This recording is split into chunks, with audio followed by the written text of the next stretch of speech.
Well, with the near freezing conditions we've faced over the last few weeks in the Hunter, have you actually thought twice about turning off your heater yourself? Maybe the thought of high energy prices has made you throw on another blanket? Or do you simply go without heat? In a recent survey by energy consumer group One Big Switch, 47% of households are not running their heater this winter. Even though I'm cold is a common response. It raises the question of whether high electricity prices are causing health and safety issues, particularly for older Australians. And Joel Gibson is the campaign director for One Big Switch, and he shared this statistic and more yesterday with a tribunal looking at electricity prices. And he joins us now to flesh out a few of those observations. G'day, Joel. Morning, Paul. So how big's the movement now? I know that you've recruited a lot of consumers over the last couple of years at a time when energy prices were escalating quite astronomically, and of course in the wake of the so-called carbon tax. What's the approach of consumers to electricity prices at the moment? What's the feedback you're getting? Well, we're getting a lot of despair, Paul. As you say, our surveys show, and we've surveyed over 12,000 people on this particular question in the last few months, show that half of people are not turning on their heater in the middle of winter because they're so afraid of their winter bill. So the prevailing sentiment, I suppose, is despair and frustration because those bills have doubled over 5 to 7 years, and people's incomes certainly haven't doubled over 5 to 7 years, certainly not pensioners.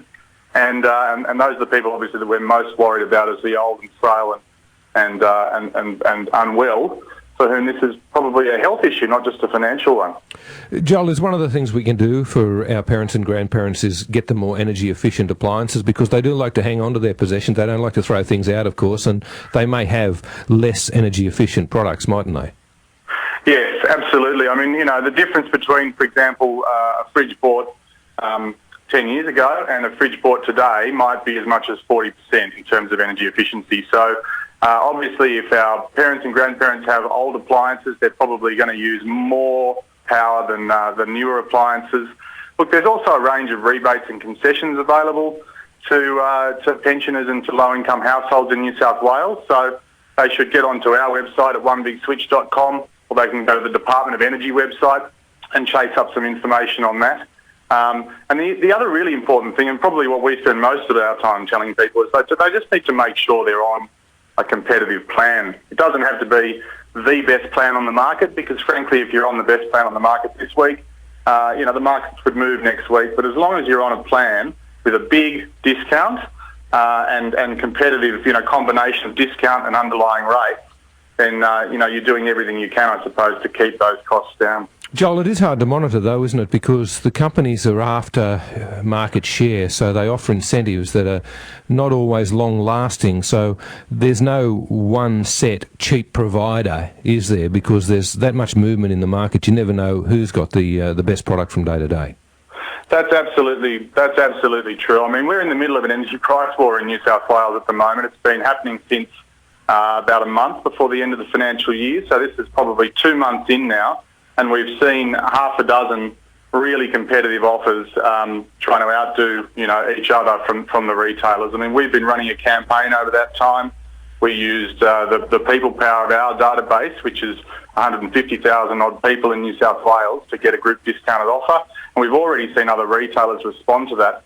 So it is actually a really good time to be shopping around if you're an energy customer, but you do have to do that expedition once in a while, because the market is constantly moving. Joel, do you encourage consumers to measure their usage of electricity? There are some fairly inexpensive devices now that'll tell you how much an appliance is actually drawing out of the system and the appropriate cost of it. Is that useful information, or are those devices generally unreliable? Oh, no, I wouldn't say they were unreliable, but there are some setup costs. There's the cost of the device and there's the installation cost, and it's hard to do that for less than $100 or $200. But certainly, if you're thinking longer term, it's a bit like the decision, I suppose, to install solar panels. There may be an upfront cost, but over time you're going to save money. Now, this is a much smaller upfront cost, but certainly over time you may save money by installing some sort of smart meter. And a lot of people are doing that. Some state governments, such as Victoria, have made that compulsory. And surprisingly, it's been quite controversial down there. A lot of people resented being told that they had to install a smart meter, and some people even felt like they were being spied upon. So it's not as clear-cut as you might think, but if you're the sort of person who really wants to watch your energy usage and do everything you can to control those bills, then it's not a bad idea. Would your general feeling be, Joel, that this fear-mongering, the scare that consumers have about electricity prices, is it justified, or given recent adjustments, the bills and the expense of operating appliances is possibly not as much as we think? Well, no, we think it is justified because, frankly, the bills have doubled on average over the past 5 to 7 years. There's a glimmer of hope in this current tribunal process that's happening now that bills will come down over the next 4 years.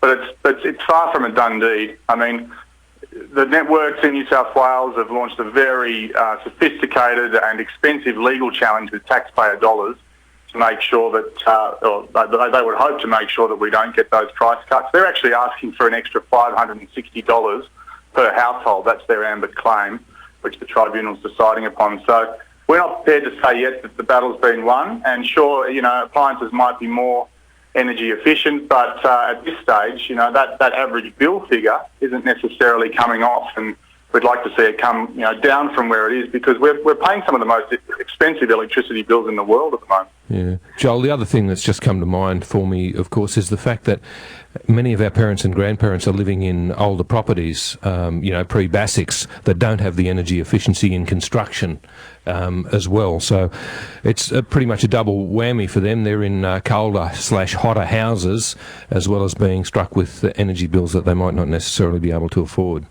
Yeah, that's right, Paul. There was an amazing statistic in an academic paper just a few weeks ago, maybe a month ago, that was published, and that said that there are more people who die from the cold in Australian homes than there are in Sweden per head of capita, and that's just simply because our houses are not designed for that sort of, that really intense cold period in the middle of winter. We bunker down and we ride it out and we wait for spring to break, but we don't, as you say, we just don't have the necessary insulation and heating to deal with that time of the year, unfortunately.